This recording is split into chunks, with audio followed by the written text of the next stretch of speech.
we've warned about the risk of Chinese shares on multiple occasions here in the Economic War Room. We've talked about the thrift savings plan. We've talked about how they've been accessing our markets and taking our capital. We've had Roger Robinson and Gordon Chang and Frank Gaffney and others that we've talked about the Committee on the Present Danger China.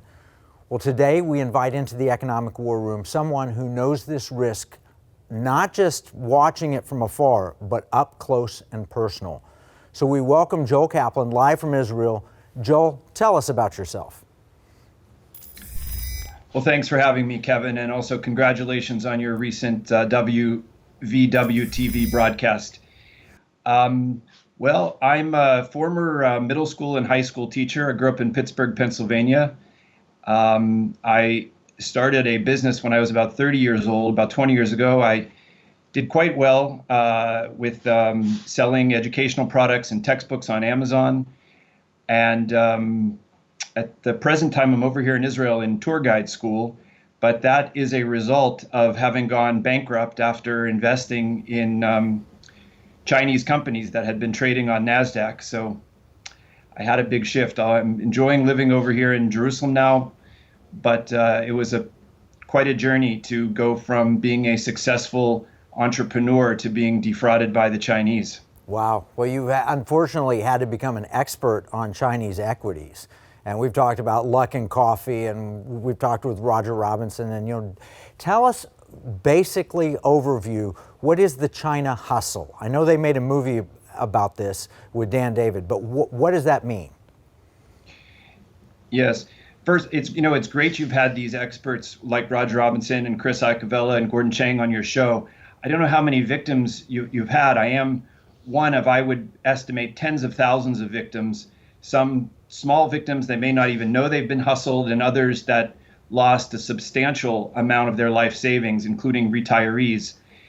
But to your question, the China Hustle itself is a documentary movie that came out in 2017 that's an expose that shows how this is a ongoing systemic formulaic stock fraud.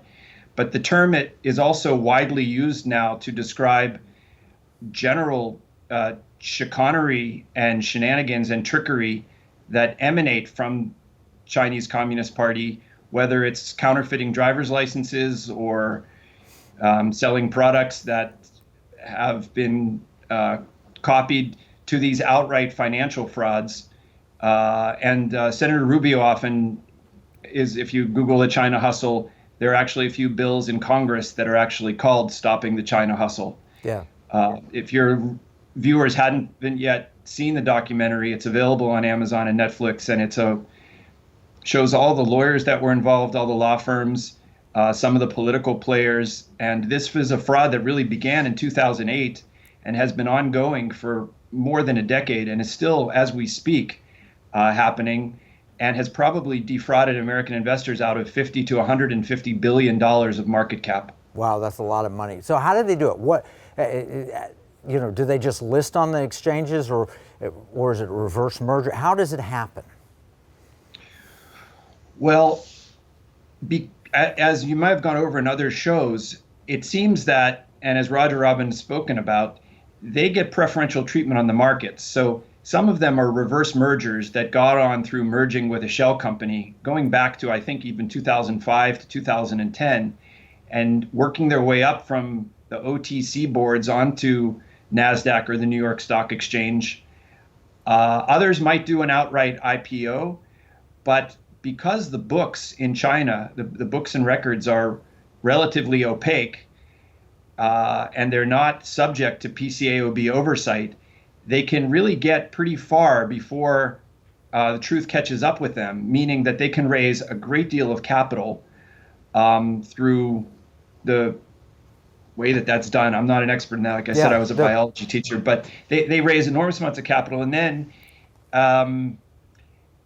it's kind of a tails I win, heads you lose sort of proposition, because if somebody calls them out on whether or not their 10Ks and 10Qs are actually true and correct, they can just pack up and go back to China, and that money is gone. And So they come out and they say, we've got this great company, it's going to do X, Y, Z. It's going to clean the environment, it's going to be the next Tesla, it's going to be something that produces iPads, it's going to be a coffee company that's going to be the Starbucks of China or whatever. They come out and they say, we've got this great blue sky ahead of us. American investors get excited because China is where all the money's to be made, and then they lie about their accounting. Is that what you're saying, basically?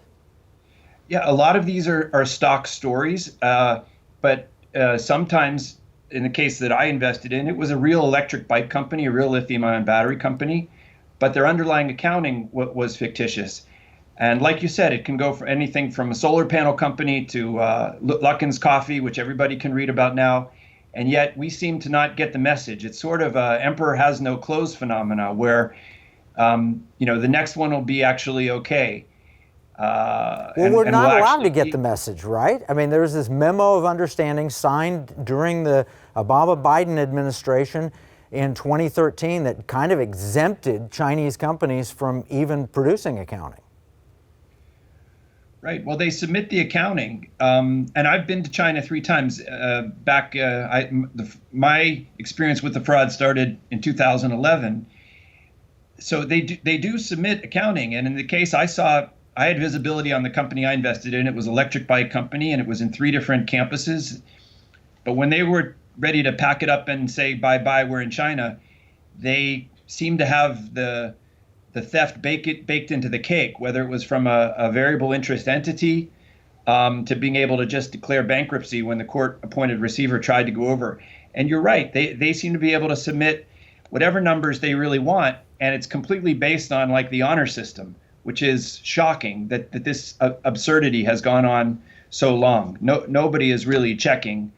And at the same time, we have righteous and ethical business people who might be naive and they may, as I was, projecting their own ethics onto these bad actors in China, thinking, oh, well, I'm an honest business person. Why would they defraud me?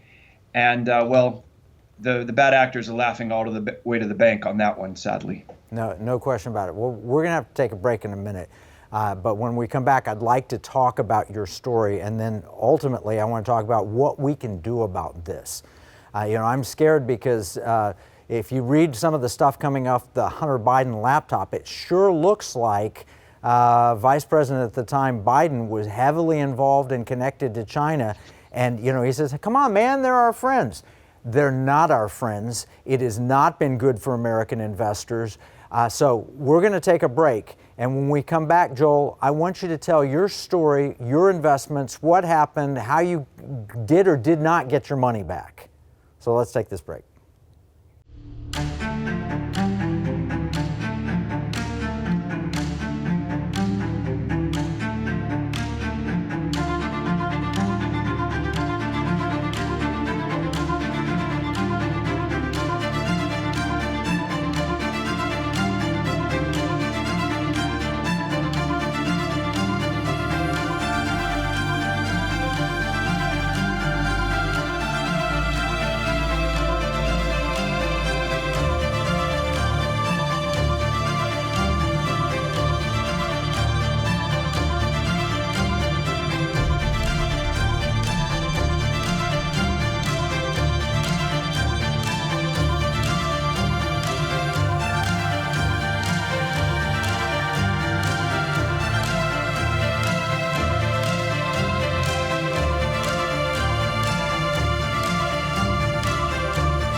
Welcome back. We've been speaking with Joel Caplan from Israel, and we're talking about real risks of Chinese investments that they're sucking in capital from around the world. And Joel, before we get into your story, answer me this. China is supposed to be so incredibly prosperous. They're our banker. They're the ones with the massive economic growth. Why do they want American money? I think it's a little bit like a kid in a candy store, to be honest. I think as long as the shop is open, they'll just take what we offer them. And if we don't have boundaries, they don't have that ethical sense, really, that to create a long-term win-win, mutually beneficial relationship. Nor does the government seem to be too concerned. The former SEC chairwoman, Mary White, there's articles about her on my link that I'll share at the end of the broadcast. That she even had a tough time negotiating with her counterpart in China. So, I mean, as others have said too, it does seem like they're funding their military and using it to benefit their vices. Yeah, sadly. No, that's a risk that Americans are funding bad things. Well, tell us now about you. What enticed you? What stock did you see? Why did you like it? And then what happened? Okay. Well, first, I just want to, I don't know if anyone can see, this is my actual distribution for the company that became a shell company. And on a $120 million court judgment, we got back about the total of about $1 million. So they paid less than 1% of our court judgment. Anyway, I'll go into the details of that. But the company I invested in was called Advanced Battery Technologies. They were a manufacturer of lithium-ion batteries and electric bikes and electric scooters and wheelchairs for the elderly. It was great, a green stock. I was a Western Massachusetts progressive guy and in the whole environmental scene. It looked great. And this was way back before, everybody. Now I walk out on the streets here in Israel and there's a million electric bikes in the street. I was one of the first guys riding around Israel in an electric bike, and I thought it was a great investment. They were on NASDAQ. They were claiming to be making about $20 to $25 million in net profit per year. They had a market cap of about $250 million. They had 3 campuses over in China. And, they were producing bicycles and electric bikes, and it was a great product, but their underlying accounting was not honest. And when they were called out by some short sellers, they couldn't verify anything. They had about 3 years to run. Initially, there was a class action lawsuit against them. And I was very active in court in protesting what seemed to be a crazy way for them to get back. In fact, I told the judge up in New York, they're going to waltz back to China with $100 million, because that's what this company had raised. In the end, they did a class action lawsuit, and shareholders got back 1/3 of a penny per share. Many of those shareholders had a loss of over $4 per share. 1/3 of a penny. They got 1/3 of a penny per share. Penny. Wow. Exactly. It probably cost more to print the checks to distribute. And during that whole time that this Advanced Battery Technologies was fighting the class action, they would write letters to the shareholders that would say that they were going to come back to our capital markets after the class action was over to keep that trust going. But as soon as the class action was over, they had been trading on the pink sheets during 2013, 2014. Eventually, the SEC caught up with them, and they had to go to a hearing. They didn't show up for the hearing, and eventually the SEC deregistered them. So they had the $100 million back in China. A small group of shareholders, we took them to the Delaware Court in Chancery. The case number is 9542-VCMR. And they had stopped holding their shareholder meetings. They had stopped all their filings for a number of years. So we got the company into receivership. That happened in 2016. The court based a fair value judgment based on a forensic accounting, which gave us $27 per share. So in 2016, I was feeling pretty good because that would have made me whole. Yeah. And the court appointed a receiver. And he's kind of the go-to person for a lot of these companies. He has about 20 receiverships. He's not able to get any money for any of them. So I waited patiently 2017, 2018, thinking maybe I would get back 10% of the judgment or 20% of the judgment. In the end, this was the second time they did it. They offered us about 0.5% of the court judgment. So really, they were paying back fractions of pennies on the stolen dollar. So who went to jail? Chinese CEOs don't have to go to jail. I think if you do this in America and you're an American or Canadian or European CEO, you would be in jail. But they're protected. And so whatever they sign their name to, they already know that they have no fear because none of them go to jail. Wow. It's really absurd. So what did you learn from this? Well, I learned that there's evil and falsehood in the world, and that people can stare you right in the eye and lie to your face. They'll sign documents that are fictitious, especially if they can get away with it. And there's a lot of dishonesty in the financial markets. You know, in the book of Deuteronomy, chapter 25, verse 15, it says, "You must maintain accurate and honest weights and measures so that you will live long in the land and you'll be pleasing to your God." But if you're dealing with a country that really, through no fault of their own, but just has developed in a totally different way, has a totally different value system than us, they're not using this operating system. Which is why we have to invest in our country. Yeah. No, and when you say that, the Chinese Communist Party, I personally believe is a transnational criminal organization benefiting about 100 families in China, and then it's a kind of a free-for-all among all of the businesses and business leaders that sometimes get clamped down, like Jack Ma did with the Ant Group IPO, that announced world's largest IPO, and then it gets stopped by the Communist Party. And you wonder why they stopped it. Are they going to steal the technology for the government, or are they just letting Jack Ma know who's boss? It's just corrupt from start to finish. Yes. And you know, Jack Ma was here in Israel about 2 years ago. He's able to come over here and he's able to buy up Israeli startups, throw $1 million at this one, $1 million at that one. And I met him and I looked him right in the eye and I said, "Jack, I lost a lot of money in your country." And I held on to his hand very tightly. I looked him in the eye and I said, "Are you going to be able to do anything about it?" He had his vice president of Alibaba next to him. He said, "Write to him. I'll help you." Lie. I wrote very professional, courteous letters to his vice president of Alibaba because a few of these Chinese billionaires could pay off all of their U.S. court judgments. They don't want to pay off their U.S. court judgments. I don't know why. It would build trust. This one law firm in New York has $1 billion worth of court judgments.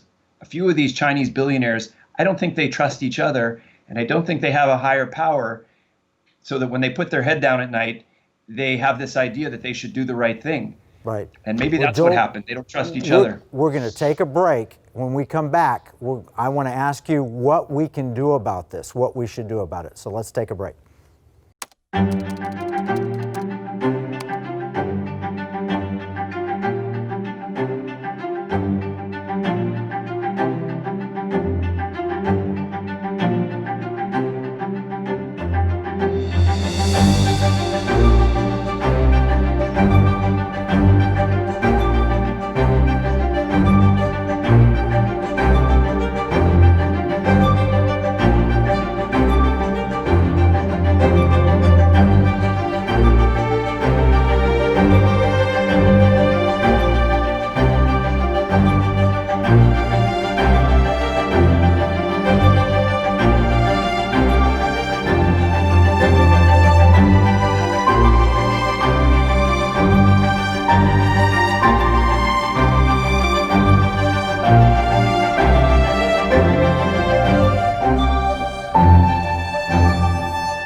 Welcome back. We've been speaking with Joel Caplan in Israel, and we've been talking about the China hustle, the fraud that's been perpetrated on American investors. Now, we've talked about with the experts, we've talked about politicians and so forth, but this is a man who was actually defrauded of a small fortune. And so I want to know what his experience tells him, what all of his investigations tell him we ought to be doing about this. So welcome back, Joel. Thank you, Kevin. First, again, I want to show the folks, this is my court judgment and court distribution. It should have been worth $2 million. I got back about $7,000, which was about 10% of what I had to pay in legal fees. So people should know that when you're signing away your hard-earned money, you might be much better off giving it to charity, first of all. And if not, take the family to, Las Vegas when the corona ends. But what do we need to do about it? Well, first of all, we really have to get the word out. The word for truth in Hebrew is 3 letters. It's the first letter of the alphabet, the middle letter, and the last letter. And they're all stable letters. Its word is emet, aleph, mem, taf. The word for falsehood is sheker. These are 3 unstable letters in the middle of the alphabet. Chinese characters have the same thing. The word for truth is stable. Eventually, truth stands the tests of time, it stands the test of inquiry, and falsehood melts away. We need to get the truth out there. Furthermore, as you've been discussing, our whole culture, our whole government has gone through 3 years where the world's been flipped on its head. And like it says in Isaiah chapter 5, verse 20, Woe unto the generation that calls what is good evil, evil for good, and substitutes bitter for sweet and sweet for bitter. And unfortunately, this is what's gone on. But those are spiritual ideas. But practically speaking, there have been 4 bills in Congress for almost 3 years because our country has been pursuing false crimes and false allegations. These bills have been neglected. It was a huge opportunity cost. And those are Senate Bill 1731, Senate Bill 945, House Bill 9000, and House Bill 3124. Can you describe what those are? Sure. Well, those are the Holding Foreign Countries Accountable Act, that they really need to follow our laws if they want to be trading in our capital markets. Right now, there's over $1 trillion of companies still trading on our capital markets, so they could easily pay off their court judgments and say, you know what, it's good for you and good for us to follow your laws. We enjoy the benefit of this. We want to be honest, especially those companies that are honest should be punishing the companies that are not honest, and they should say, let's get on board. These people have been friends to us. But China is a black box, and they cover for each other. So when this money disappears, well, it can show up in Hunter Biden's bank account, cut in his dad a little bit. And anyway, these 4 bills that I mentioned, they should really have a theft tax and a victim compensation fund. And the victims should be incentivized to come forward, because I'm the only one maybe that got interviewed so far.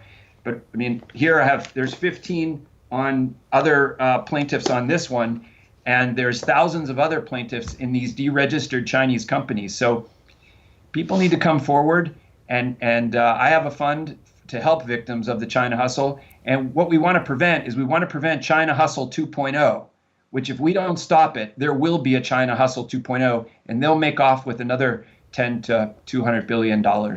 So hopefully, no matter who gets into office, but hopefully it'll be President Trump, will put a stop to this and realize that there has to be some accountability and there has to be some real punishment. If you look at the articles online, you'll see China always says, well, we're going to reform, we're going to look into it. Nobody ever gets punished. Nobody's gone to jail. They have not punished. They speak nice words, but there's no action behind their words. And so we're the ones that have to take the action. Absolutely. That's the point behind our economic battle plans. I mean, with this episode and every episode, we produce a PDF document that gives our viewers not only the background on the issue, not only the links that back it up so they can go research it for themselves, but then action steps of things they can do. And we've had some success. We were a part of stopping the thrift savings plan from investing in China, which was a bad thing. We were pushing on stopping the American banks from participating in the Ant Group IPO because we didn't think there was enough transparency or disclosure of material risk. And we were a part of pushing the Senate in that 100-0 vote to deregister and delist any Chinese shares that wouldn't produce accounting and follow our rules. Unfortunately, they gave them like a 3-year window or something, but we've been pushing that here in the Economic War Room, and we're thankful that you can help us with these practical steps. Tell us, walk through very quickly, what's the first bill that you mentioned? It was a Senate bill. Which was that?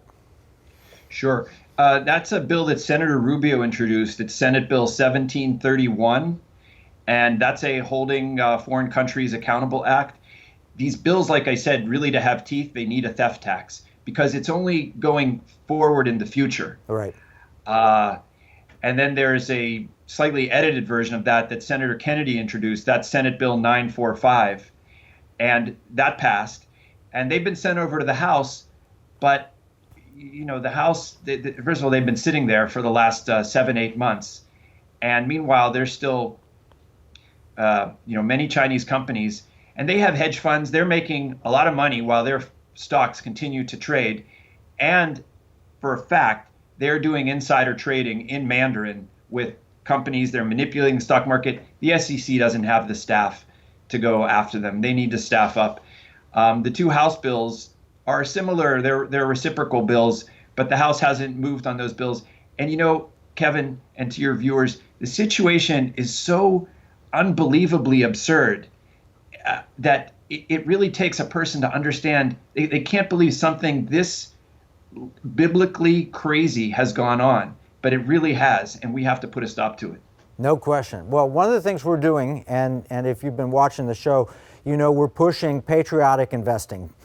We want patriots to be investing in things that will enhance our national security, that will help Americans. And you know, I think invest in countries that are allies of the United States. I believe in global investing. I worked for John Templeton and his company for a decade. I truly believe in it.